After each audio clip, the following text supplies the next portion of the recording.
Әр балаға 70 мың теңге жәрдемақы. Еңбек министрлігі қандай шешім қабылдады? Осы тақырыпта айтатын боламын, соңына дейін қараңыздар.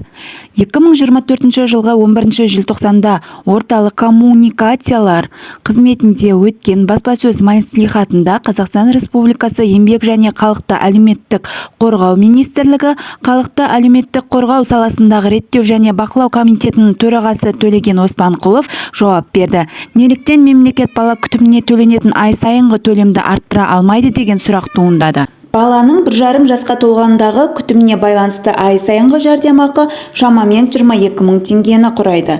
Депутаттар бұған дейін бұл төлемдерді 70 мың теңгеге дейін көтеруді ұсынған болатын.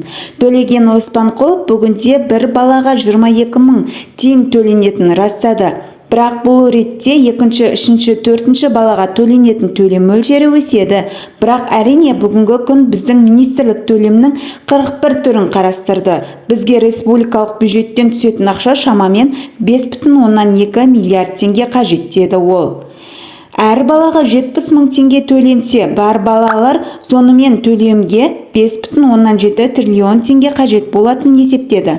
Бұл бағыттағы жұмыс жасалса береді, бірақ бүгінде бұл біздің салық төлеушілеріміздің ақшасы екенін ескерсек, бұл соманы біз жай ғана көтере алмаймыз деп ойлаймын, деп түйіндеді Төлеген Оспанқұлов.